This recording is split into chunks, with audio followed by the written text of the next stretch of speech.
Suara saya kedengaran? Ya, sudah terdengar. Sudah mulai? Ya.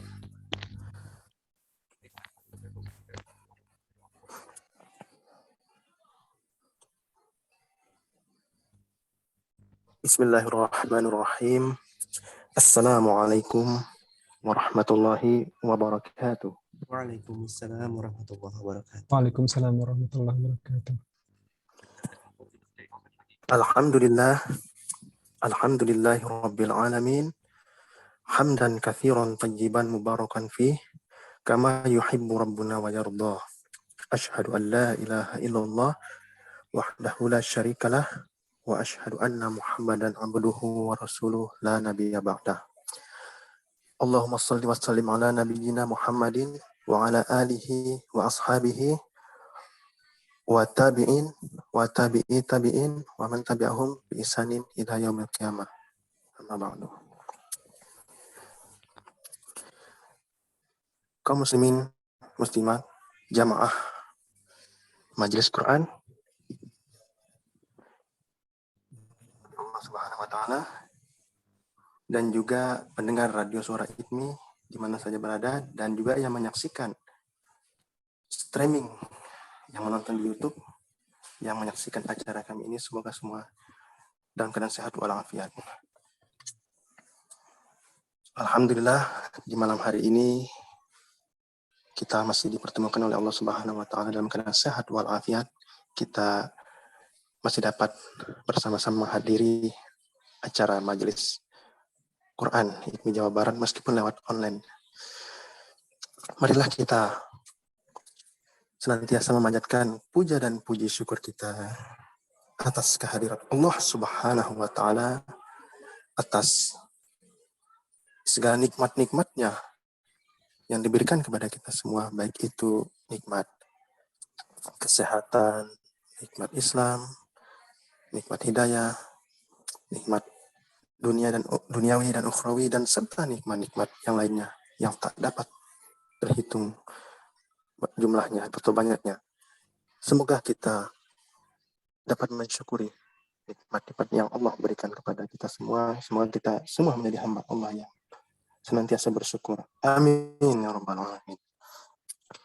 Salawat serta salam senantiasa tercurah limpahkan kepada junjungan kita, suri teladan kita, Nabi Allah Muhammad sallallahu alaihi wasallam beserta keluarganya yang mukmin, para sahabatnya, dan juga orang-orang yang mengikuti jejak langkah beliau, termasuk kita semua. Semoga kita telah mendapat syafaatnya di yaumil akhir. Amin ya rabbal alamin. Amin.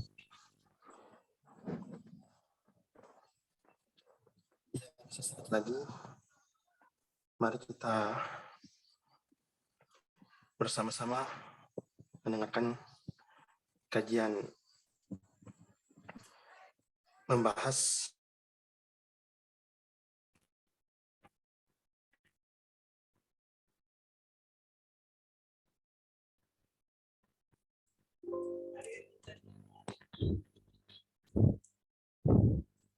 Ya, Kang Yudi.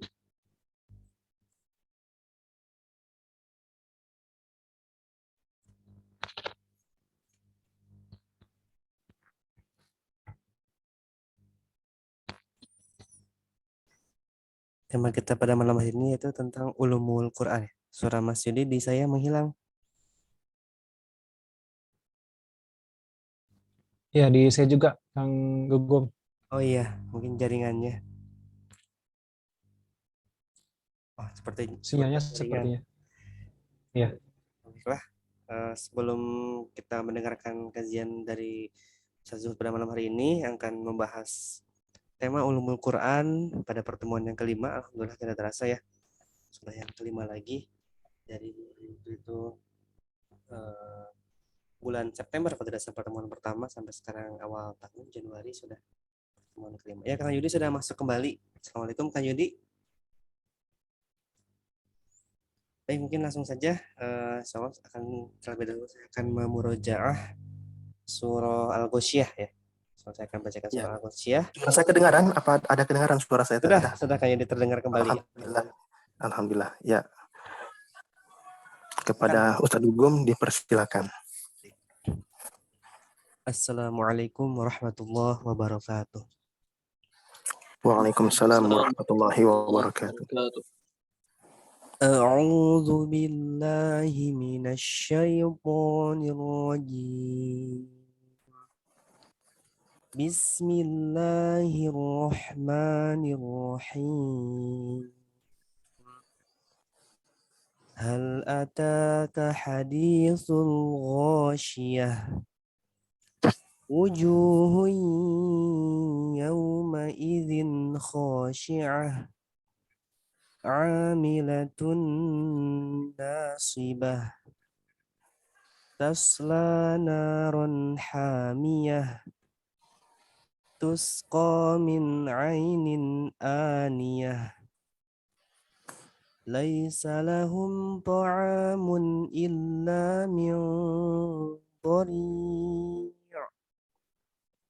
La yusminu wa la yughni min ju'.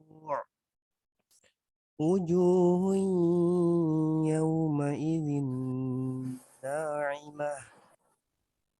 Lis'iha radiyah. Fi jannatin 'aliyah. La tasma'u fiha laghiyah. Fiha 'ainun jariyah.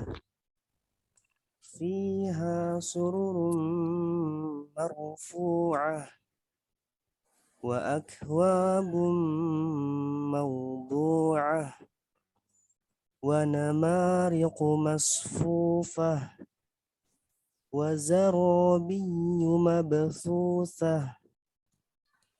Afala yanzuruna ilal ibili kaifa khuliqat. Wa ilas samai kaifa rufi'at. Wa ilal jibali kaifa nusibat. Wa ilal ardi kaifa sutihat. Fadzakir innama anta mudzakir. Lasta 'alaihim bimusaytir.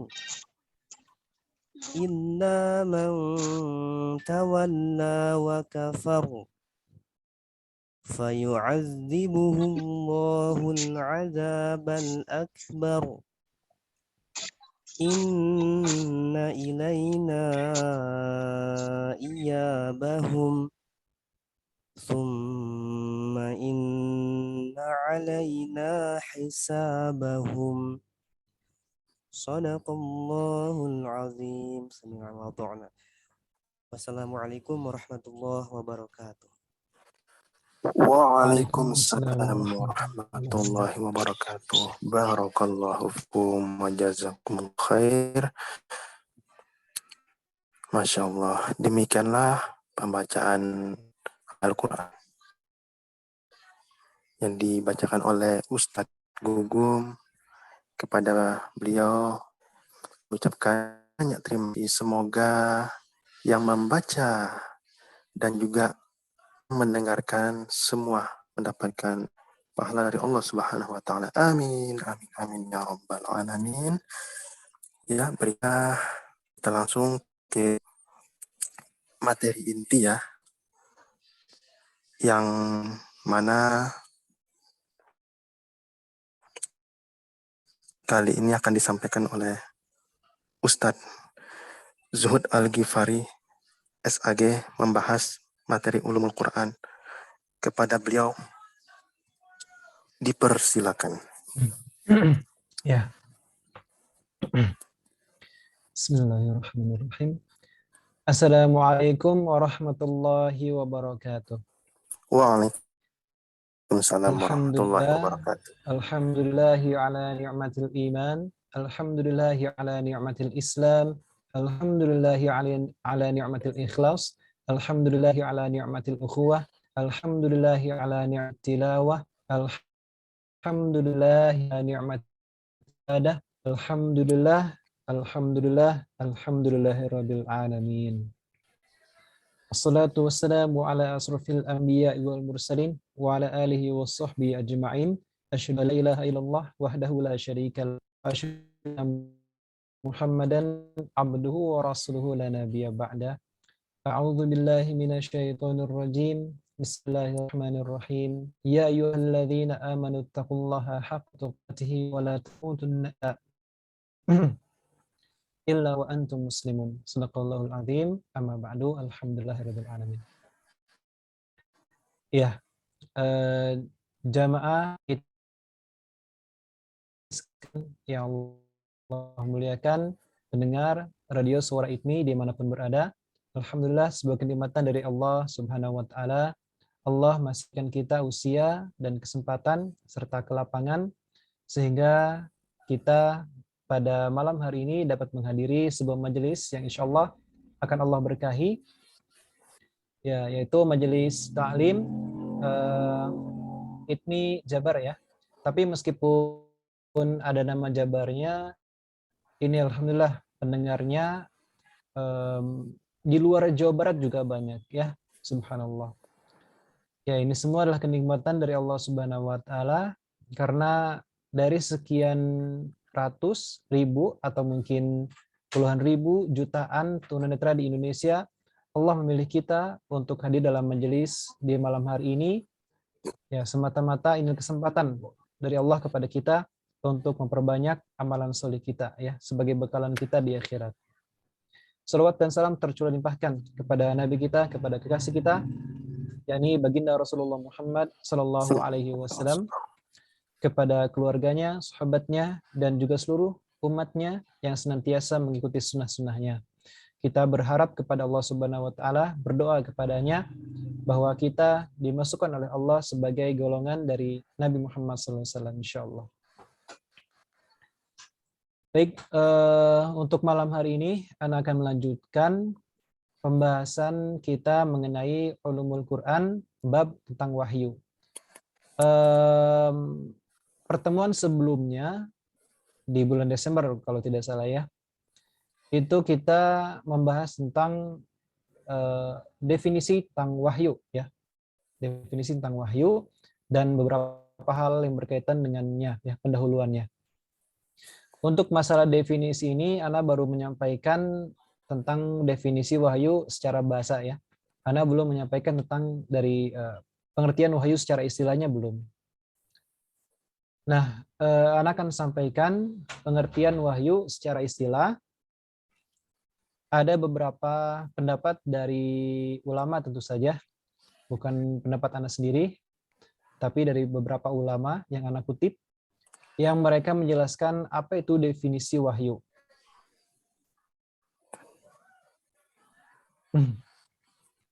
Pertama dari Imam Az-Zuhri.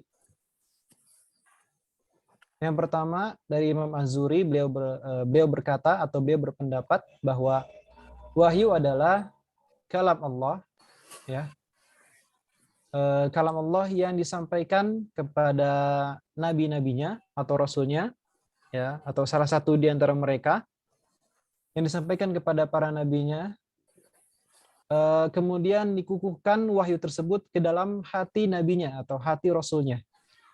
Jadi sudah disampaikan kepada nabinya, lalu dikukuhkan dalam hati, dalam dada. Ya, bukan hanya sekedar hafalan, bukan hanya sekedar ingatan dalam akal. Kemudian nabi yang menerima wahyu tersebut, bisa Nabi Muhammad ataupun nabi-nabi sebelumnya, menyampaikan kepada pengikutnya, kalau Nabi Muhammad berarti kepada para sahabatnya, bahwa beliau telah menerima wahyu dari Allah Subhanahu wa Ta'ala, dan bunyi wahyunya atau pesan dari wahyunya begini. Kemudian ada sedikit tambahan dari Imam Az-Zuhri bahwa selain disampaikan kepada para sahabat atau kepada para pengikutnya, wahyu tersebut pun ditulis. Itu sedikit tambahan ya. Meskipun ini tidak terjadi pada semua wahyu, hanya beberapa wahyu-wahyu tertentu saja. Misalkan seperti Al-Quran, kita tahu bahwa Al-Quran ditulis baik ketika di zaman Nabi maupun di zaman-zaman Khulafaur Rasyidin. Jadi di zaman Nabi itu ketika beliau sudah mendapatkan wahyu khususnya Al-Qur'an, beliau akan memerintahkan kepada para sahabat yang terpilih untuk menuliskannya, ditulis pada saat itu, entah di pelepah kurma, di tulang, ataupun di media lainnya. Nah, selain Al-Qur'an juga kita tahu bahwa Taurat adalah wahyu yang tertulis juga. Selain 4 kitab suci yang kita ketahui, Allah juga memberikan suhuf-suhuf kepada Nabi Ibrahim alaihissalam, ya. Jadi ada beberapa wahyu yang memang dia dalam bentuk tulisan, tapi juga tidak semuanya berbentuk tulisan. Nah, itu adalah pendapat dari Imam Az-Zuhri. Kemudian sedikit tambahan lagi, satu kutipan lagi dari Syekh Muhammad Abdullah Hussein. Kalau pendapat dari beliau ringkas saja, menurut beliau wahyu adalah syariat, ya, hukum syariat atau risalah yang Allah berikan kepada nabinya, kepada rasulnya. Ya, hanya segitu saja, simpel saja. Tapi di sini ada sedikit tambahan dari pendapat yang diberikan oleh Imam Az-Zuhri. Tambahannya adalah kalau tadi Az-Zuhri hanya mengatakan kalamullah, tidak spesifik apa itu kalamullah. Nah, dispesifikan atau dirincikan lagi oleh pendapat yang kedua ini dari Syekh Muhammad Abdul Hussein, yaitu risalah, ya, kalamullah yang berupa risalah, bukan kalamullah yang lain lah gitu. Ya, jadi berbentuk risalah. Risalah daya kalau bahasa Arab ya risalatun, biasanya kalau diterjemahkan ke dalam bahasa Indonesia artinya pesan-pesan gitu ya. Jadi suatu pesan yang dia memang mengandung hukum lah begitu kurang lebih, hukum syariat. Nah, itu dua pendapat yang anu kutip, saling melengkapi lah ya begitu. Nah, ketika wahyu Allah turunkan kepada makhluknya, ini ada beberapa cara, jamaah sekalian. Yang pertama, ketika Allah menyampaikan wahyu kepada malaikatnya. Jadi Allah menyampaikan pesan itu tidak hanya kepada manusia saja, ya. Kalau manusia, khususnya para nabi, berbentuk wahyu. Kalau kepada manusia yang lain selain nabi, berbentuk ilham. Kalau kepada binatang itu seperti insting lah ya, insting atau naluri alamis seekor hewan. Nah, tapi juga Allah memberikan pesan-pesan kepada para malaikat. Nah, ketika Allah menyampaikan pesannya kepada malaikat, ini melalui media wahyu, ya. Jadi bukan Allah berbicara face to face dengan malaikatnya, tapi dengan perantaraan wahyu. Jadi wahyu itu sebuah media ya teman-teman, sebuah media. Mungkin kalau Anda bisa mengibaratkan, mungkin seperti ini ya. Analogi gampangnya seperti ini. Ketika kita akan menyampaikan sebuah pesan kepada orang yang tidak berada di hadapan kita, maka kita akan menyampaikan pesan tersebut melalui entah itu surat, zaman dulu, kemudian zaman modern SMS, yang lebih modern lagi menggunakan pesan ya mungkin di WhatsApp, ya mungkin di Facebook, mungkin di Instagram. Nah, pesan-pesan yang dikirimkan melalui udara itu, ya, itulah ibaratnya sebuah wahyu. Jadi ketika Allah menyampaikan pesan kepada malaikatnya, tidak langsung berbicara empat mata lah ya, tidak langsung secara pribadi, face to face, berhadapan wajah dengan wajah, tapi menggunakan media wahyu tadi. Nah, itu ya. Kalau yang Anda pahami seperti itu. Nah, contoh ayatnya sangat banyak. Salah satunya seperti di surah Al-Baqarah ayat 30 gitu ya. 71 A'udzubillahi minasyaitonirrajim. Bismillahirrahmanirrahim. Wa idz qala rabbuka lil malaikati inni ja'ilun fil ardi khalifah. Wa idz qala rabbuka, dan ingatlah ketika rabbuka, Rabbu berfirman kepada para malaikat. Nah, ini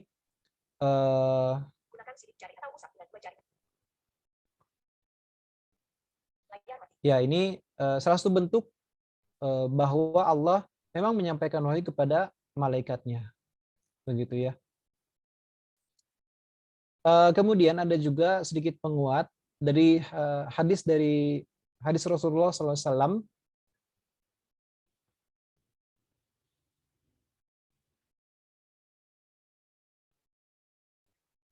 Nama sahabatnya adalah Nawas bin Saman ya. Jadi begini, ini sebuah cerita hadisnya. Rasulullah SAW bersabda bahwa ketika Allah menyampaikan wahyunya, pesan-pesannya kepada para malaikat, maka bergetarlah langit tersebut karena takut kepada Allah Subhanahu wa taala. Ya. Jadi langit ketika Allah berfirman itu, langit yang dimana dia adalah makhluk Allah bergetar atau berguncang. Ya. Kenapa? Ya, saking takutnya kepada Allah Subhanahu wa taala. Kemudian para malaikat pun yang entah sedang berzikir, yang entah sedang melaksanakan tugas dari Allah, apapun itu, langsung menjatuhkan dirinya untuk bersujud, semuanya tanpa terkecuali. Ya. Malaikat Jibril, pokoknya 10 malaikat ataupun pokoknya semuanya tanpa terkecuali, ketika Allah menyampaikan wahyunya, sedang apapun mereka langsung bersujud kepada Allah Subhanahu wa taala di tempat. Ya. Berguncang mereka juga karena firman Allah. Dari hadis ini Ana sedikit mendapatkan gambaran bahwa betapa maha agungnya, maha dahsyatnya Allah itu, dan betapa patuhnya makhluk-makhluknya kepada Allah. Berbeda sekali dengan kita manusia ya. Kita manusia ketika mendengar ayat Allah ya sudah gitu ya. Lapur saja, berlalu saja. Ini ya gambaran betapa lemahnya iman kita ya, lemah sekali iman kita. Padahal dalam surah Al-Anfal itu disebutkan ketika ada yang membaca Al-Quran itu bergetar hati itu ya. Itu menunjukkan keimanan yang hakiki. Mendengarkan nama Allah, mendengarkan ayat Allah, bergetar hati itu. Tapi ini Masya Allah ya, dosa kita saking menumpuk sehingga hati kita lalai saja ya mendengarkan perintah Allah, mendengarkan panggilan Allah, mendengarkan ayat Allah. Nah, itu sedikit renungan saja. Oke, Anda lanjutkan. Maaf terpotong hadisnya. Ya, jadi begitu. Ketika Allah menyampaikan pesannya, menyampaikan wahyunya, langit bergetar, berguncang, dan semua malaikat tanpa terkecuali langsung jatuh bersujud kepada Allah Subhanahu wa taala. Nah, mereka tidaklah mengangkat kepala mereka sampai malaikat pertama, yakni malaikat Jibril mengangkat kepalanya. Kemudian Allah pun berfirman kepada malaikat Jibril sesuai dengan apa yang ia kehendaki. Nah, setelah malaikat Jibril menerima wahyu dari Allah, ia pun pergi untuk menyampaikannya kepada makhluk yang Allah kehendaki. Setiap kali malaikat Jibril melalui satu lapisan langit, maka malaikat di lapisan langit tersebut akan bertanya kepada Allah, akan bertanya kepada malaikat Jibril, bertanya kepada malaikat Jibril. Wahai Jibril, apakah yang disampaikan oleh Rabb kita? Bahasanya seperti itulah. Apa yang disampaikan oleh Rabb kita? Maka malaikat Jibril menyampaikan, sesungguhnya Rabb kita menyampaikan apa yang ia kehendaki. Nah, setelah itu apakah malaikat-malaikat yang lain lalu kepo gitu ya? Enggak. Setelah malaikat Jibril menyampaikan Allah memberi pesan kepada yang ia kehendaki, apa itu pesannya, kepada siapa yang menerimanya? Itu kan sebenarnya jawaban malaikat Jibril bersifat rahasia ya. Malaikat Jibril tidak menyebutkan pesannya apa, disampaikan kepada siapa, tidak. Jibril hanya menyampaikan ya sudah rahasia lah gitu ya. Kamu nggak usah tahu apa isi pesannya, kepada siapa pesan yang disampaikan, kamu nggak usah tahu. Bahasa kasarnya seperti itu malaikat Jibril. Tapi ya ini sekali lagi bukti kepatuhan para malaikat. Ketika malaikat Jibril berkata seperti itu, ya sudah, mereka nggak kepo, nggak lantas bertanya bisik sana bisik sini gitu ya, kusruk-kusruk gitu, enggak. Ya sudah, mereka patuh saja. Kalau Allah ingin berkata A ya A, Allah berkata B ya B, udah, nggak ada masalah-masalah lain. Kayak seperti itu. Oh ya, nanti Afwan kalau suara Ana terputus-putus atau hilang, tolong untuk diingatkan ya. Mohon maaf untuk Kang Yudi atau Kang Gugup. Oke, seperti itu. Nah,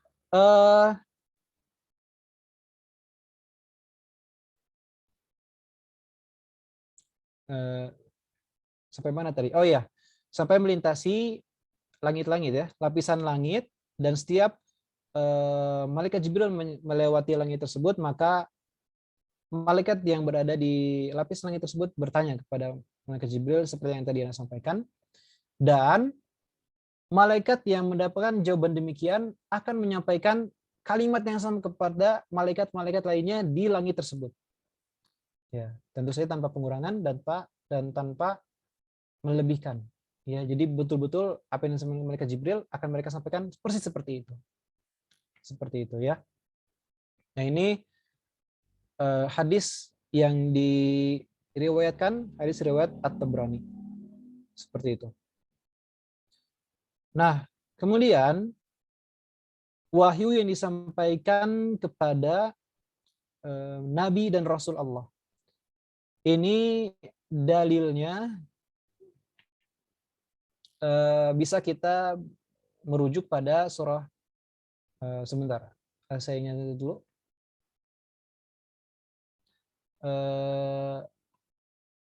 Asy-Syu'ara kalau tidak salah ya. Asy-Syu'ara ayat 51. Surat ke-42 kalau tidak salah.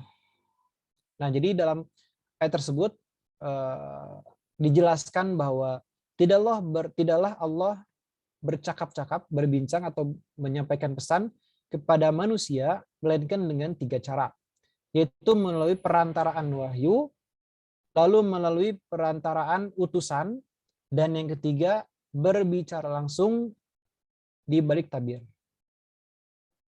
Nah, jadi dari ayat ini kita ada 3 kesimpulan, ada 1 kesimpulan bahwa ada 3 cara Allah menyampaikan pesannya kepada manusia. Jadi pertama menggunakan wahyu, kemudian melalui perantara, dalam hal ini adalah malaikat Jibril, dan yang ketiga bercakap-cakap langsung, ya, berbicara langsung tapi melalui tabir. Nah, untuk yang cara pertama, wahyu ini, melalui perantaraan wahyu, ini ada 3 cara. Cara yang pertama, wahyu tersebut langsung ditanamkan ke dalam akal dan hati nabinya. Bagaimana prosesnya, bagaimana rasanya, ya ini wallahu alam ya. Ana tidak tahu, karena ya tidak mungkin Ana mengalaminya. Ini hanya dialami oleh para nabi. Jadi untuk masalah wahyu ini, jamaah sekalian, memang ya kita harus jujur bahwa ini sangat abstrak. Tidak bukan pengalaman pribadi lah gitu. Ulama mana yang menerima wahyu gitu ya? Entah itu As-Suyuti, Asy-Syafi'i, ya Imam Syafi'i, imam-imam yang lainnya, meskipun mereka adalah orang-orang yang salih, yang luar biasa keilmuannya, tapi karena mereka bukanlah nabi, maka ya mereka tidak menerima wahyu seperti apa yang dialami oleh para nabi dan rasul. Jadi apa yang ditulis oleh para ulama dalam kitab-kitabnya, ya pada dasarnya mereka juga berdasarkan keterangan hadis dan Al-Qur'an, bukan pengalaman pribadi. Jadi ya akan berbeda rasanya kalau pengalaman pribadi ya seperti itu. Ya jadi baik, itu yang pertama. Jadi wahyu ditanamkan langsung ke dalam hati dan akal nabinya, seperti itu. Sama seperti dalam surah Al-Qiyamah, innahu jam'ahu wa qur'ana, kalau tidak salah ya bunyi seperti itu.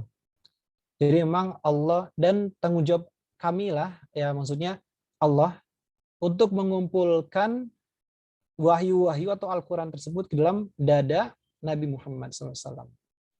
Di surah Al-A'la lebih lengkap, karena ditanamkan itulah maka Nabi tidak akan pernah lupa. Illa masya Allah, kecuali Allah yang menghendakinya. Begitu. Baik. Itu metode pertama, cara yang pertama, melalui perantaraan wahyu. Kemudian, cara yang kedua, wahyu ini disampaikan melalui mimpi yang benar.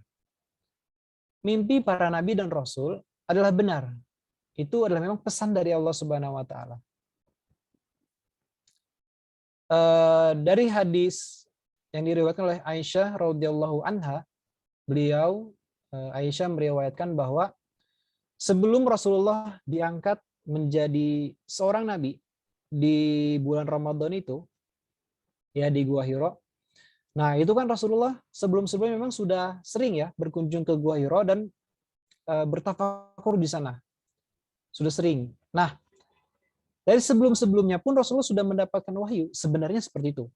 Tapi tidak berbentuk langsung, melainkan berbentuk mimpi. Nah,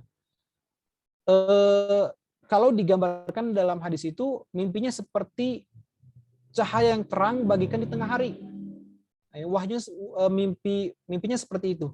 Kalau digambarkan dalam hadis itu ya. Nah, hal ini kenapa Allah lakukan? Kenapa Allah sudah menyampaikan wahyu berbentuk mimpi kepada Nabi Muhammad sebelum kerasulannya, sebelum kenabiannya? Nah, kalau menurut Ibnu Hajar Al-Asqalani ini sebagai latihan, sebagai pembiasaan agar ketika nanti Nabi Muhammad sudah diangkat menjadi nabi, ya, beliau akan mudah menerima wahyu secara langsung. Entah itu langsung didatangi oleh malaikat Jibril ataupun ditanamkan langsung wahyu itu ke dalam dada dan akalnya Rasulullah. Itu ya, pembiasaan. Nah, barulah ketika malam Ramadan itu Rasulullah menerima wahyu langsung dari Allah melalui malaikat Jibril secara sadar. Jadi sebelum-sebelumnya Rasulullah tidak sadar, kan namanya juga mimpi, tidur nggak sadar. Baru ketika ditemui oleh malaikat Jibril menyampaikan ayat 1-5 surah Al-Alaq, itu baru dalam kondisi sadar. Makanya Rasulullah ketakutan gitu ya. Karena sadar. Nah, itu cara yang kedua, melalui mimpi. Cara yang ketiga yaitu wahyu tersebut disampaikan kepada Nabi dalam hal ini Nabi Muhammad berbentuk dentingan lonceng. Nah, ini yang benar-benar sangat abstrak ya. Seperti apa bentuk suaranya, wallahu alam. Karena karena dalam hadis pun hanya disebutkan seperti, ya, mislu ka, bukan bersuara dentingan lonceng, tapi seperti. Jadi menyerupai, tapi bukan yang namanya seperti itu ya. Nah, ini memang abstrak, luar biasa ya. Oke. Dan cara ketiga inilah yang dirasakan oleh Nabi sangat berat. Gitu. Nah, ini kembali dari hadis dari Aisyah radhiyallahu anha. Jadi suatu ketika beliau bertanya kepada Nabi Muhammad SAW,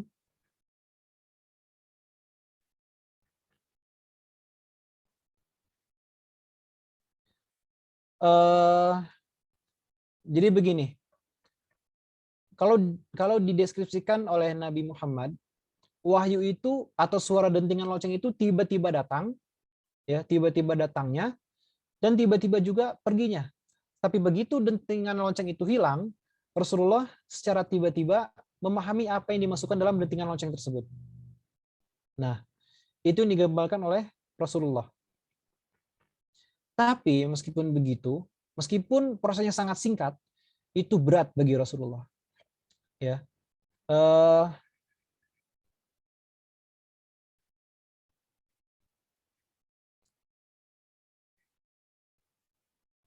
sebentar.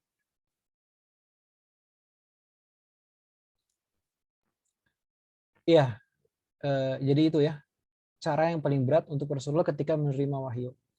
Ya, ini afwan, Ana tidak bisa mendeskripsikan cara yang dentingan lonceng ini dengan lebih detail, dengan lebih jelas, karena ya keterbatasan ilmu Ana lah gitu. Baik, itu cara yang ketiga melalui dentingan lonceng, dan itu yang paling berat untuk Rasulullah. Itu cara pertama, melalui perantara wahyu. Kemudian cara yang kedua, perantaraan malaikat Jibril alaihissalam. Nah, ini sudah sering kita simak bersama. Salah satu contohnya adalah ketika malaikat Jibril menyampaikan pelajaran tentang iman, Islam, ihsan, dan hari kiamat kepada Nabi Muhammad beserta dengan para sahabatnya waktu itu. Ya, ini hadisnya sudah sering kali kita simak. Salah satunya dalam hadis Arba'in yang kedua, ya, kalau tidak salah.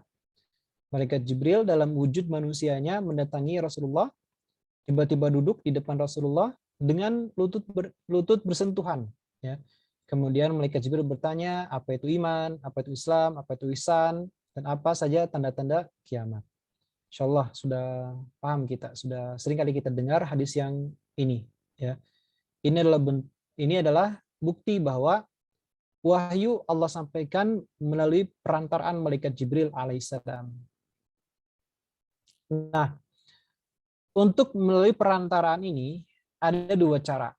Cara yang pertama, ketika malaikat Jibril alaihissalam berjumpa langsung dengan Nabi Muhammad dalam wujud aslinya, ya, dalam wujud aslinya.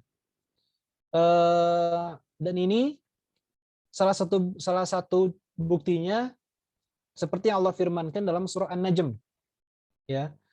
Jadi ketika di surat An-Najm itu dideskripsikan bahwa Nabi Muhammad SAW melihat malaikat Jibril dalam wujud aslinya ketika melaksanakan Isra wal Mi'raj. Nah itu, ya, betapa perkasanya malaikat Jibril dalam wujud aslinya, luar biasa, ya. Ruhul Kudus. Nah, cara yang kedua yaitu malaikat Jibril berbentuk atau menjelma menjadi manusia atau seorang laki-laki, ya. Dan ada keterangan tambahan, cara inilah yang paling Rasulullah senangi daripada melihat malaikat Jibril dalam wujud aslinya. Kenapa? Karena ketika malaikat Jibril datang kepada Nabi Muhammad dalam wujud manusia, maka Rasulullah seperti bertemu dengan saudaranya. Ya. Ya, wajar, manusia tentu saja lebih menyukai bertemu dengan manusia lagi, gitu ya. Kalau wujud asli malaikat Jibril kan, ya wallahu alam, ya, kita tidak tahu bentuk wujud aslinya seperti apa, tapi yang pasti berbeda dengan manusia, ya, seperti itu. Nah, baik, itu cara yang kedua melalui perantaraan malaikat Jibril. Dan cara yang ketiga, wahyu disampaikan secara langsung, pesan disampaikan secara langsung, tapi melalui tabir. Nah, ini terjadi ketika Allah berfirman atau Allah mengutus Nabi Musa alaihissalam untuk berdakwah kepada Fir'aun. Ya, ini bercakap-cakap secara langsung, tapi melalui tabir. Dan contoh yang kedua, ketika Nabi Muhammad SAW melakukan Isra wal Mi'raj. Terlepas ada pendapat yang mengatakan bahwa Rasulullah berbicara dengan Allah tanpa melalui tabir, yaitu Allahu alam. Ya, hanya Allah yang paling mengetahui apakah di balik tabir ataupun tidak, itu tidak perlu kita permasalahkan. Yaitu kehendak Allah saja, ya. Samina wa ta'na. Nah, cuman yang pasti memang Allah berbincang-bincang langsung dengan Nabi Muhammad di Sidratul Muntaha secara langsung, ya, face to face. Baik menggunakan tabir ataupun tidak. Nah,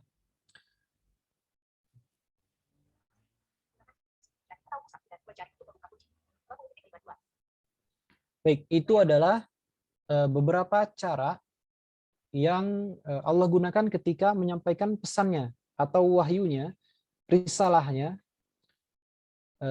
syariat agama Allah kepada Nabi dan Rasulnya. Ingat, ini kepada Nabi dan Rasul saja ya. Kepada manusia yang bukan Nabi dan Rasul berbeda lagi nanti caranya. Cuman kepada Nabi dan Rasul, begitulah tadi cara-caranya. Sekali lagi, apa yang Anda sampaikan ini, ya kalau boleh jujur memang baru sebatas teori. Ya bukan pengalaman, dan ya dia tidak mungkin pengalaman. Ya tidak mungkin pengalaman kita hanya yang manusia biasa. Hadis dan Al-Quran ini, khususnya hadis, itu adalah pengalaman Rasulullah langsung. Ya, bukan kita, bukan para ulama yang menulis kitab-kitab ulumul Qur'annya. Bukan para ulama yang menulis, bukan pengalaman para ulama yang menulis kitab-kitab hadisnya. Seperti itu. Nah, hikmahnya begini. Jamaah sekalian yang Allah muliakan. Yang terpenting, ini harus melatih keimanan kita kepada Allah Subhanahu wa taala, ya. Seperti yang Anda sampaikan dalam pertemuan sebelumnya, bahwa wahyu itu memang sulit diterima dengan akal. Wahyu itu. Kalau boleh secara tegas disampaikan, wahyu itu tidak masuk di akal. Wahyu adalah hal yang gaib. Khususnya untuk kita, manusia biasa yang bukan Nabi dan Rasul yang menerima langsung wahyu tersebut. Bagi kita, wahyu adalah hal yang gaib. Nah, tapi ingat, ciri-ciri keimanan seorang mukmin, seorang yang mengaku beriman kepada Allah, adalah mempercayai hal-hal yang gaib. Seperti dalam surah Al-Baqarah ayat ketiga. Ya. Salah satu ciri-ciri orang yang bertakwa adalah beriman kepada hal-hal yang gaib. Dan wahyu adalah hal yang gaib. Malaikat Jibril bagi kita adalah hal yang gaib juga. Cara Allah menyampaikan wahyunya kepada Nabi dan Rasulnya, hal yang gaib. Maka ini akan menjadi ujian keimanan kepada kita.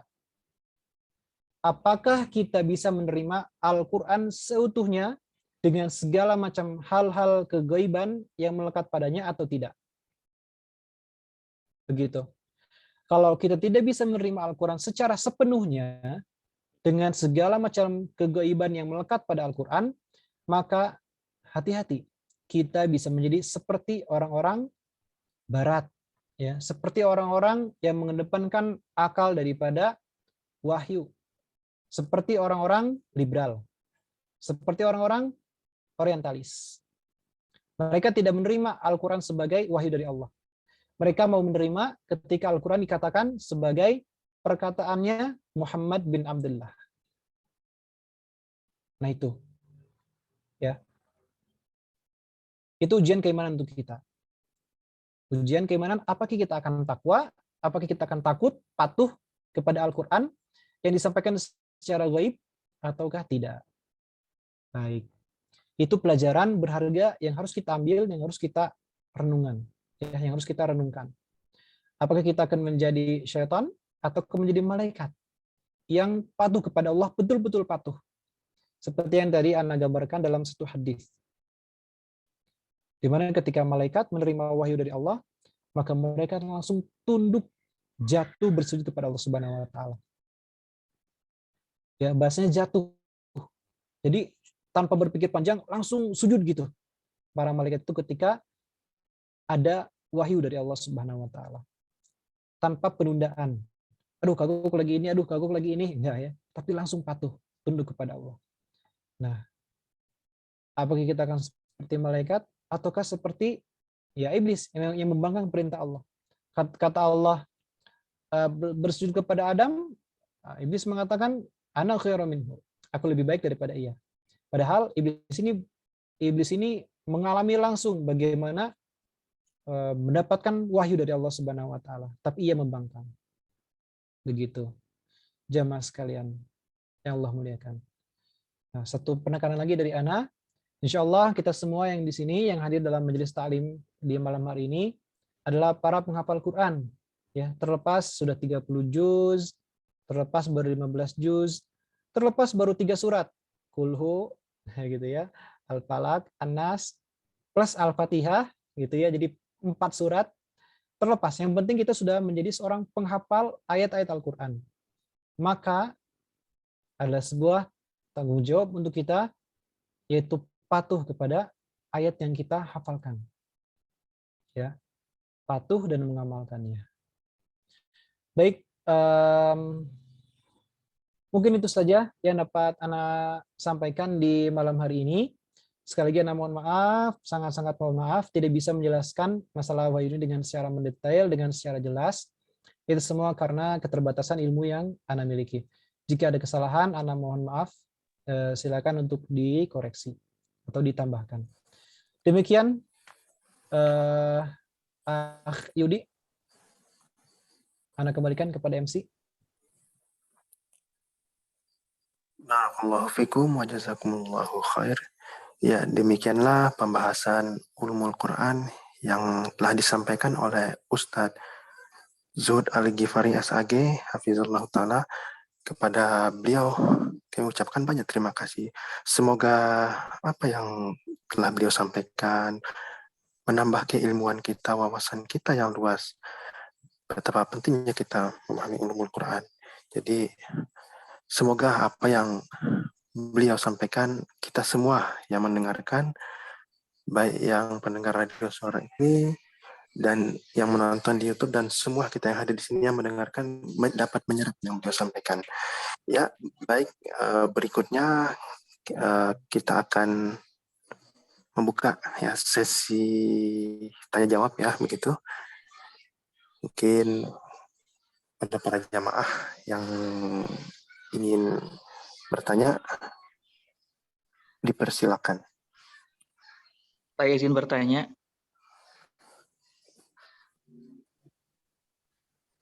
Ya, dipersilakan kepada jamaah yang ingin bertanya. Tadi ada Ustaz Hadian, Kang Hadian. Ya, Bertanya. Ustadz Hadian, ya. Dipersilakan. Bismillahirrahmanirrahim. Assalamualaikum warahmatullahi wabarakatuh. Waalaikumsalam warahmatullahi wabarakatuh. Terima kasih untuk Ustadz Zuhud yang sudah menyampaikan materi ulumul Quran yang begitu sangat luar biasa. Namun sini saya ada sedikit pertanyaan. Di dalam Al-Quran, Allah menyebutkan atau menunjuk manusia ini dengan menggunakan 3 bahasa.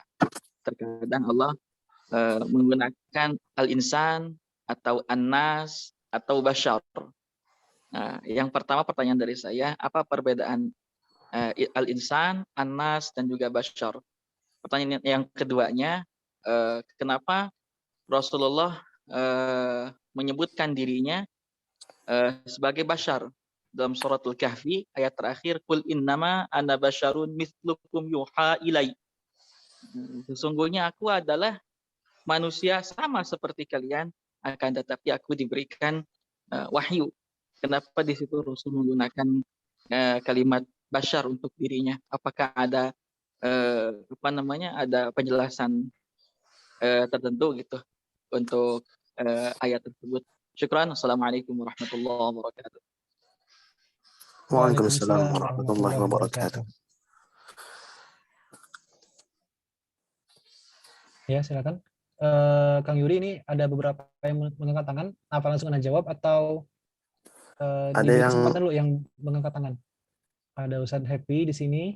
Ada Ustadz Begitu Happy yang mengangkat sama tangan tadi itu. Ustadz Gugum ya, yang sudah raise hand.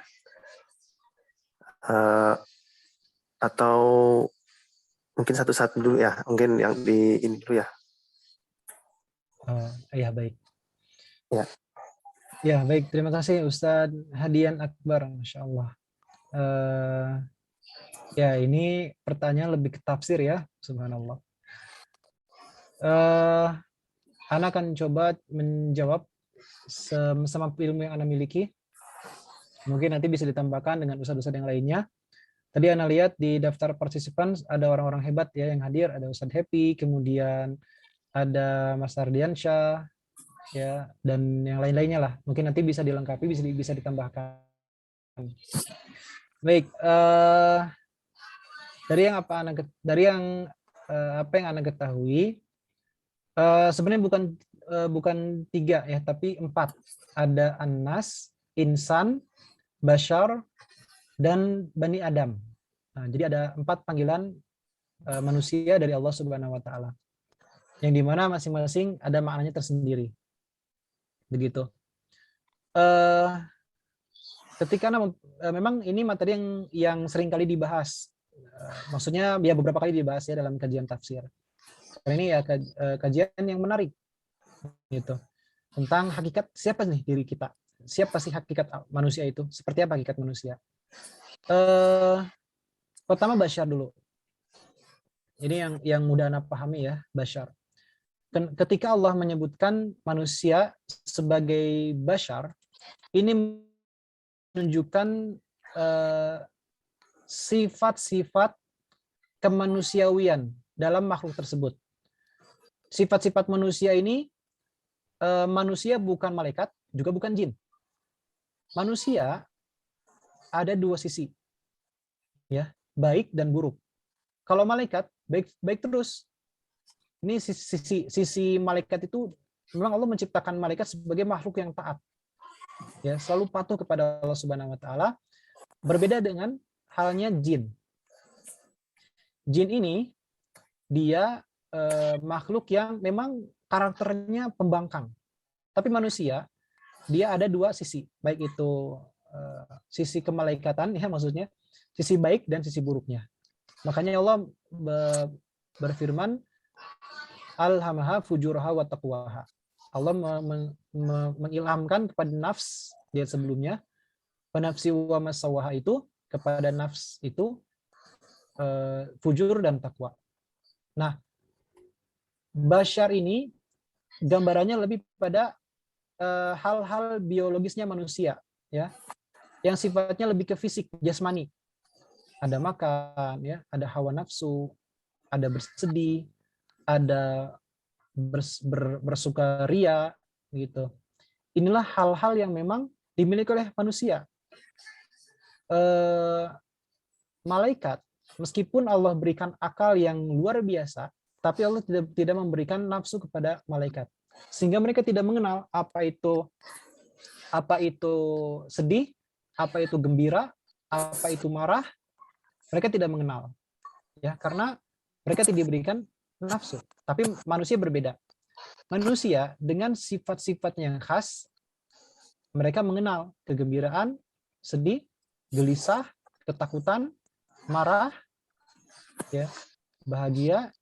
Itu semua sifat-sifat gambarannya Bashar. Nah, kemudian ketika Allah menggunakan kata nas, ini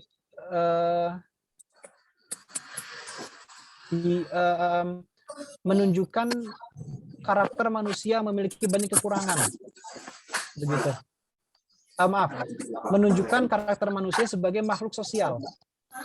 Nah, bahwa manusia itu mereka memang selalu dan memang mereka butuh bergaul dengan manusia lainnya. Sementara kalau insan ini menunjukkan kelemahan manusia sebagai makhluk yang penuh dengan dosa, makhluk yang seringkali melakukan kesalahan, makhluk yang seringkali alfa, ya, makhluk yang seringkali lupa, gitu. Nah, adapun Bani Adam ini menunjukkan sisi manusia yang keturunan-keturunan, gitu loh.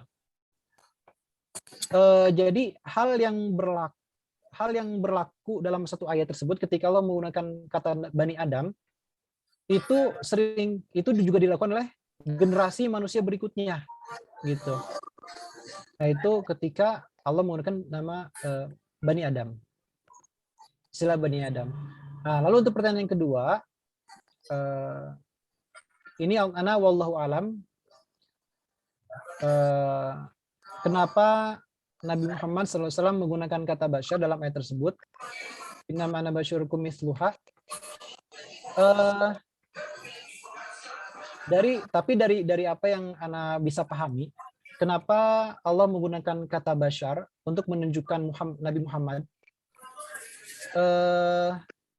Jadi gini, di satu sisi Nabi Muhammad adalah makhluk yang spesial karena beliau menerima wahyu dari Allah Subhanahu wa taala secara langsung, ya.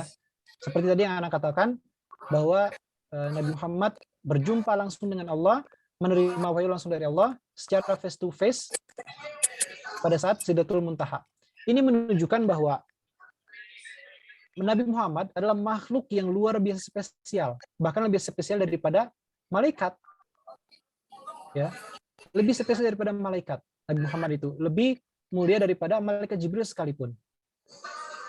Nah, tapi meskipun Nabi Muhammad diberikan kedudukan yang luar biasa tingginya dibandingkan semua makhluk Allah, entah itu malaikat maupun makhluk-makhluk yang lainnya, tapi Rasulullah tidak akan terlepas dari sifat-sifat manusianya, ya, sifat-sifat manusianya. Meskipun Rasulullah makhluk yang lebih mulia daripada malaikat, yang tidak punya nafsu tapi memiliki akal yang sangat cerdas, Rasulullah akan tetap menangis, Rasulullah akan tetap marah, Rasulullah akan merasakan bahagia, Rasulullah akan merasakan ketakutan, kecemasan. Karena itulah Rasulullah. Rasulullah adalah manusia, bashar. Gitu ya. Dan ini untuk memberikan tekanan bahwa meskipun Rasulullah seorang nabi, seorang yang memiliki kedudukan luar biasa di dunia maupun di langit, Rasulullah sebagai bashar akan tetap melakukan kesalahan. Karena itulah sifat bashar. Ya, itulah sifat insan, nas, bashar. Ya. Nah, ketika Rasulullah sedang di kota Mekah, sedang berdakwah kepada para petinggi Mekah, tiba-tiba datang seorang buta kepada Rasulullah. Wahai Nabi Allah, wahai Muhammad, berikanlah pelajaran padaku, kata si buta itu. Tapi Rasulullah tidak menggubrisnya, ya, hanya memasang wajah yang masam, bermuka masam, dan tetap melanjutkan diskusinya, dakwanya dengan orang-orang yang memiliki kedudukan di kota Mekah pada saat itu. Ya, karena berdasarkan pertimbangan Rasulullah bahwa ketika dakwanya berhasil kepada orang-orang tersebut, maka dakwanya akan lebih mudah, begitu. Nah, tapi Allah menegur Rasulullah, bukan karena pertimbangannya, tapi karena Rasulullah yang menghadapi si buta ini dengan wajah yang masam, dengan wajah yang ketus lah, jutek gitu ya. Padahal ketika kita berdakwah, kita harus menyampaikan pesan-pesan Al-Quran itu dengan lemah lembut, ya, dengan penuh kesabaran, dengan senyuman, ya, dengan berhati lembut, jangan dengan berhati keras, kasar, gitu ya. Nah, itulah salah satu bukti bahwa Rasulullah pun melakukan kesalahan. Meskipun beliau adalah makhluk yang menerima wahyu dari Allah Subhanahu wa taala. Wallahu a'lam bishawab, mungkin itu yang dapat Ana sampaikan, yang dapat Ana jawab dari pertanyaan Ustadz Hadian. Silakan. Syukran. Yudi. Afwan Ustadz. Barakallahu fikum, Masya Allah, luar biasa. Semoga bisa dapat diserap dengan baik dengan apa yang beliau sampaikan. Ya, baik. Ini sudah ada masih yang raise hand, Ustadz Happy dan Ustadz Gugum. Ya. Baik, Assalamualaikum. Waalaikumsalam warahmatullahi wabarakatuh. Silakan Ustadz Happy. Baik, yang pertama saya ingin bertanya,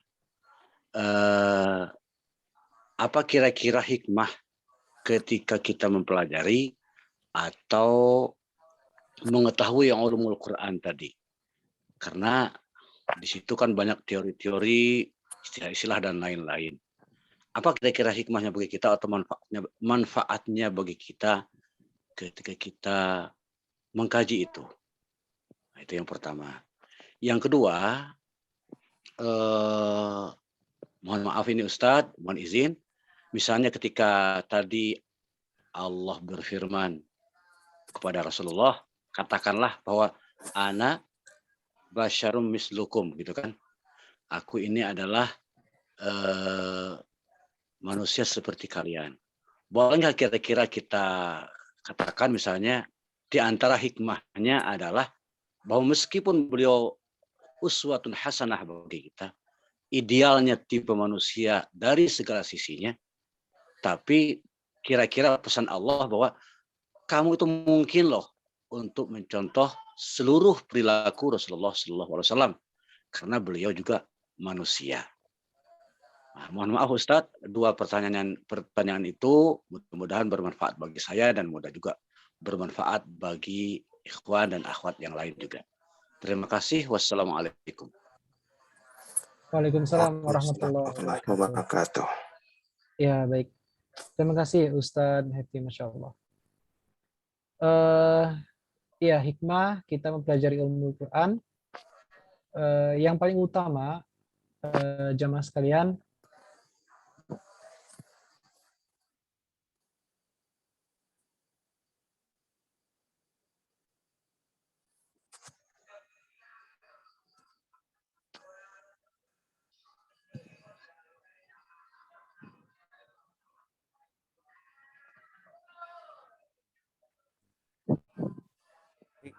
Assalamualaikum Ustaz Zuhud, suaranya di sini menghilang di saya.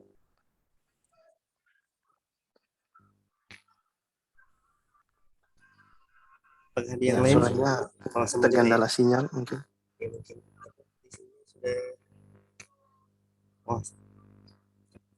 Sepertinya terkendala sinyal ya. dijadikan sepertinya sudah bergabung kembali.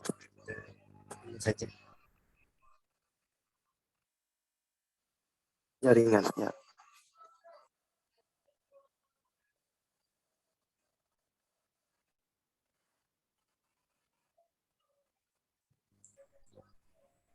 Baik Kang Zul, sudah bisa menyalakan kembali mikrofonnya.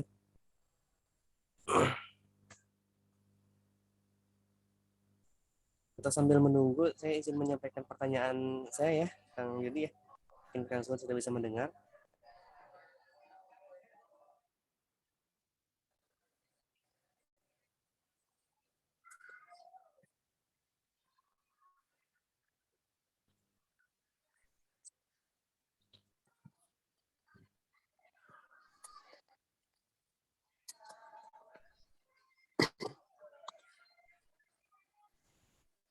Ya, sudah coba di approve.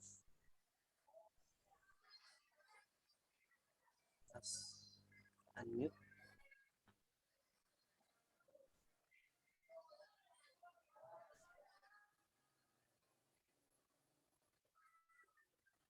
Kang Zuhud.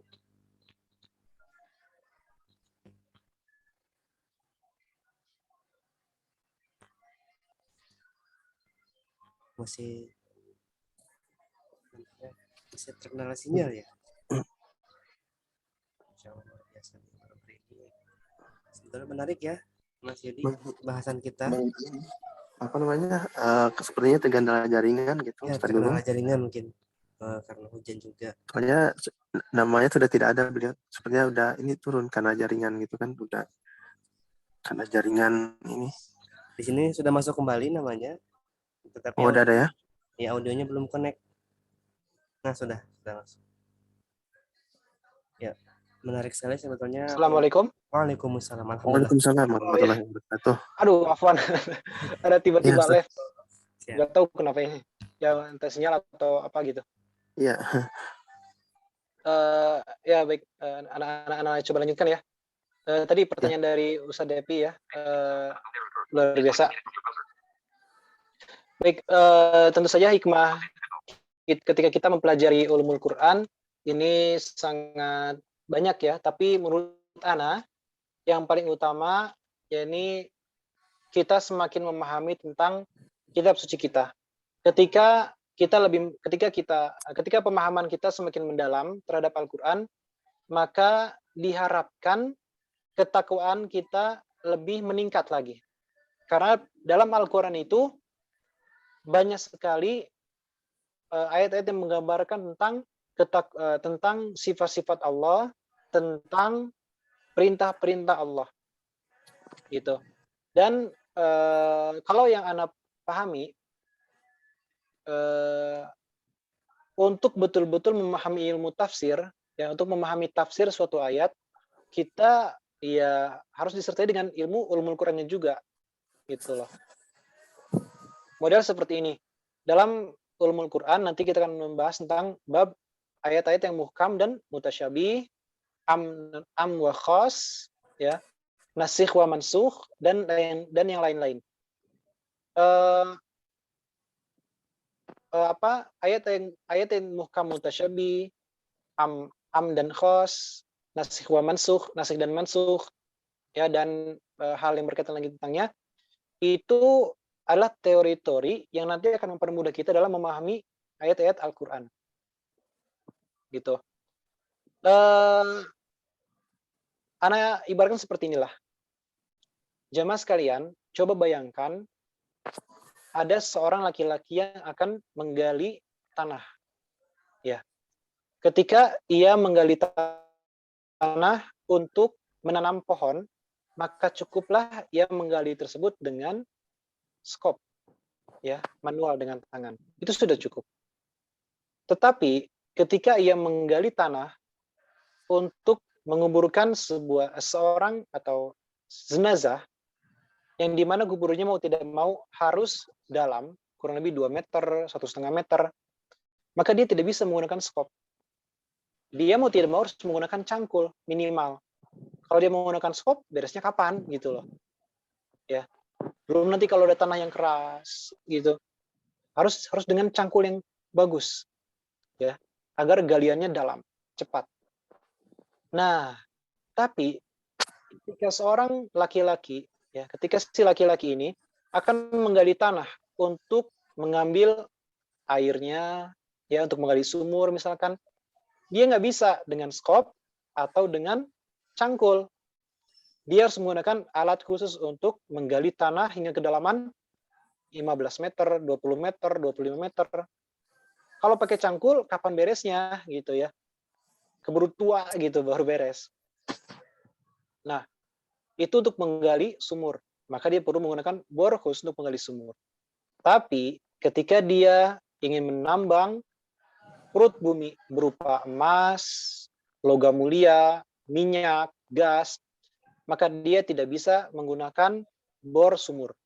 Dia harus menggunakan alat yang lebih canggih lagi untuk menggali isi perut bumi yang lebih kaya. Nah, jemaah sekalian, itu ibaratnya tentang kita menggali kedalaman ilmu Al-Quran. Kalau ilmu kita terbatas, hanya seluas skop, ya, hanya secanggih skop yang segitu-gitu aja, maka sedikitlah ilmu Al-Quran yang bisa kita pahami, yang bisa kita amalkan, sedikit. Ya, karena ilmu kita hanya seluas skop. Tapi ketika kita ingin mendalami Al-Quran lebih dalam lagi, maka mau tidak mau kita harus memperdalam ilmu kita, memperbanyak ilmu kita, agar kita lebih memahami Al-Quran. Nah, kalau kita ingin betul-betul memahami Al-Quran, maka kita harus mempersiapkan semua perangkat ilmunya secanggih alat untuk mengebor perut bumi sampai menghasilkan minyak bumi, gas, emas, logam, besi, dan semua itu. Kalau kita menggali tanah hanya sebatas permukaan luar untuk menanam tanah, yang kita bisa dapatkan ya hanya manfaat untuk tanah saja, ya, manfaatnya untuk apa? Bukan tanah, manfaat untuk tanam-tanamannya saja. Tapi ketika kita bisa menggali perut bumi sampai mendapatkan emas, ya, sampai mendapatkan gas, minyak, maka manfaat yang bisa kita peroleh jauh lebih besar daripada hanya sekedar mendapatkan unsur hara dalam tanah untuk minyak, untuk tanaman itu. Ya, ibaratnya kalau kita hanya mampu menggali ilmu Al-Quran dangkal saja, ya itu syukur, itu nikmat dari Allah. Tapi ya hanya sebatas itu saja, dangkal. Tapi kalau kita bisa menggali ilmu Al-Quran lebih dalam, lebih jauh lagi, maka insya Allah manfaat yang kita dapatkan akan jauh lebih besar daripada sekedar memahami 1-2 ayat. Ya, itu gambarannya seperti itu. Nah, salah satunya dengan ulumul Quran. Kemudian untuk pertanyaan yang kedua, sebenarnya ini kalau menurut Anda bukan pertanyaan ya, Ustaz Happy, tapi lebih pada penambahan gitu. Penambahan jawaban hanya ya ini subhanallah Ustaz Happy menyampaikan dengan penuh sopan santunnya subhanallah. Kalau menurut Anda ya ya itu ya, tafsir itu pada dasarnya memang hasil karya pemikiran manusia.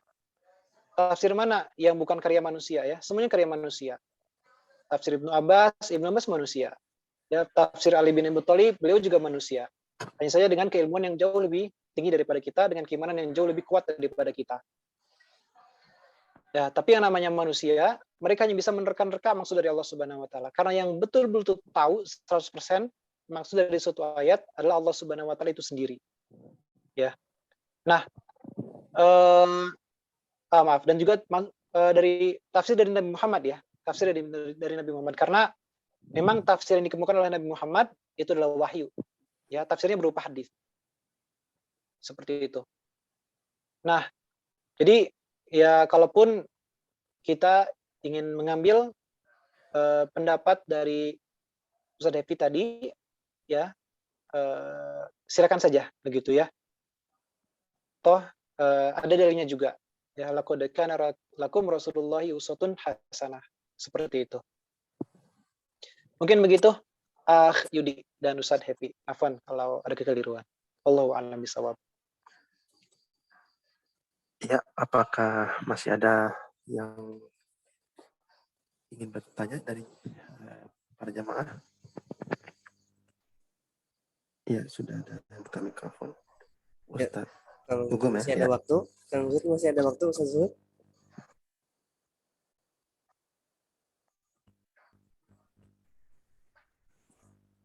Gimana, Kang Masih- Gugum, suaranya putus-putus. Cek tes, masih ada waktu? Atau ada kegiatan lain? Ya, sampai jam berapa kajian kita? 9:30 maksimal. Ya, silakan. Baik. Ada yang saya pertanyakan. Yang pertama, saya ingin mengucapkan terima kasih atas materi yang hari ini.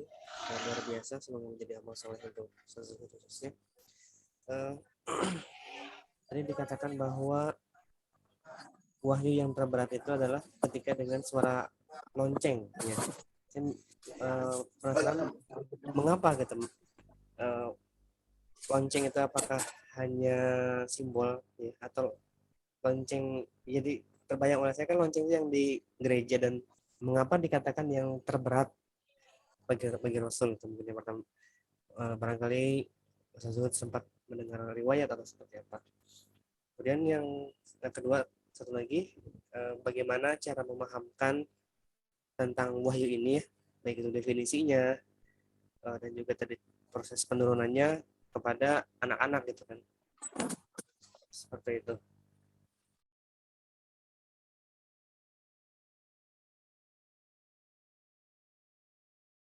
Hanya Allah yang paling mengetahui kenapa Rasulullah menggambarkannya seperti dentingan lonceng. Cuman yang bisa Ana sedikit jawab adalah kenapa berat bagi Rasulullah. Kalau yang Ana pahami, ya Allah alam bisawab,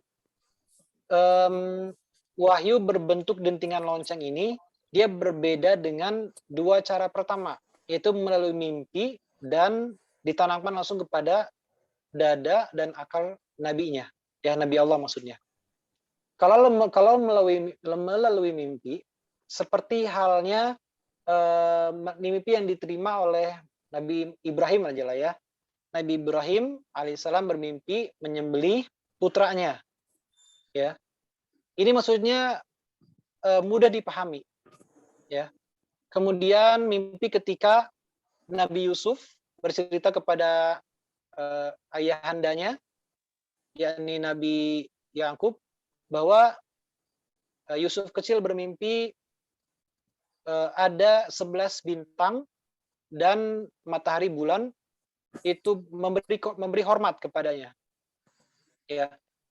Dengan ilmu yang dimiliki oleh Nabi Yakub, beliau langsung tahu apa tafsir mimpinya. Tapi beliau tidak menjelaskannya kepada Nabi Yusuf. Beliau hanya berwanti-wanti, mimpi ini jangan kamu sampaikan kepada kakak-kakakmu. Kenapa Nabi Yakub berpesan seperti itu? Karena beliau nabi, beliau tahu apa tafsir mimpi itu. Ya, beliau tahu bahwa suatu saat nanti putranya yang bernama Yusuf ini akan menjadi seorang yang mulia, menjadi seorang nabi yang luar ya, yang mulia, gitu ya. Bukan hanya nabi, tapi juga memiliki kedudukan yang tinggi di mata manusia. Nah, itu mimpi dan dalam gambaran yang jelas. Ya, sehingga baik itu Nabi Ibrahim maupun Nabi Yusuf dapat menggambarkannya dengan jelas. Kemudian ditanamkan langsung ke dalam dada Nabi Muhammad SAW. Kalau yang Anda bayangkan, ketika suatu wahyu ditanamkan ke dalam dada, maka itu akan langsung teringat. Ya, Rasulullah akan langsung mengingat pesannya. Dan Rasulullah tidak akan terlupa. Karena ayat tersebut disampaikan langsung ke dalam dada. Bukan model kita, ya, bukan model orang-orang biasa seperti kita. Gitu. Tetapi untuk wahyu berbentuk dentingan lonceng ini, Rasulullah perlu menafsirkan hal yang abstrak. Mimpi dan pesan yang disampaikan langsung ke dalam dada, dari apa yang Ana pahami, itu bentuknya nyata. Ya, gambarannya jelas. Tapi kalau dentingan lonceng, dia tidak senyata atau jauh lebih abstrak daripada dua cara sebelumnya. Sehingga Rasulullah perlu menjabarkannya lebih lanjut. Ya, harus menjabarkannya dengan lebih keras. Itu yang bisa Anda pahami, ya. Bagaimana kondisi aslinya, sekali lagi wallahu alam. Hanya Rasulullah yang lebih memahaminya. Kemudian untuk pertanyaan kedua, bagaimana cara kita memahamkan tentang wahyu tersebut, tentang wahyu ini kepada anak-anak? Ya, ini sepertinya Kang Gugum sudah mulai persiapan ya. Cara mendidik. Iya, belajar. Bentar lagi ya. Amin. Bentar lagi Ustadz Gugum insya Allah. Tinggal menghitung bulan. Ya,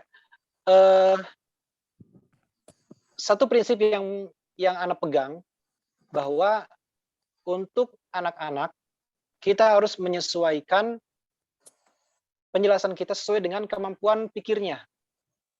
Semakin kecil seorang anak, maka pola pikirnya sebaiknya sederhana.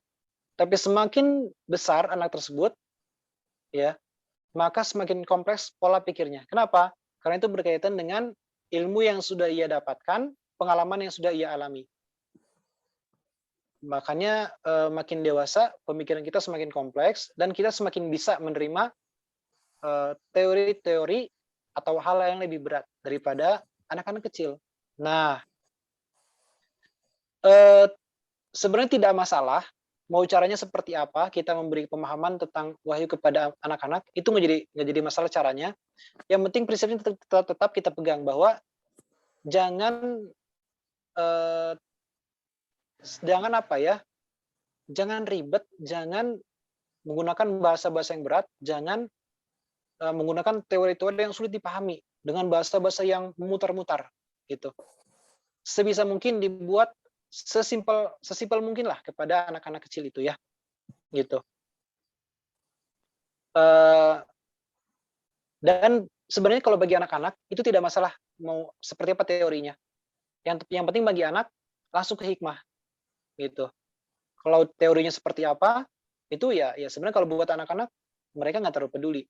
Apakah wahyu disampaikan dalam bentuk lonceng, dalam bentuk mimpi, ya, mereka nggak butuh teori, mereka itu butuh hikmahnya. Itu yang langsung kita ajarkan kepada anak-anak, langsung ke hikmah.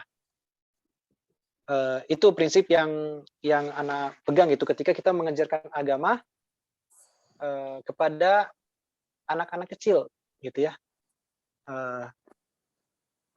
Yang ya sangat kecil lah, gitu. Mungkin kurang lebih seperti itu yang bisa Ana jawab. Baik, syukran. Ustadz Gugum. Ya. Syukur Ustaz. Masya Allah. Sepertinya sudah tidak ada lagi rasanya. Ya, Kang Yudi, suaranya menghilang kembali. Cek tes. Ya, tes. sudah. Kedengaran kah? Masih. Sepertinya sudah tidak ada yang ini ya, present atau bertanya ya. Cukup ya, dan waktu kita juga sudah lebih. Langsung tutup ya, kita gimana ya, langsung ya. Ya.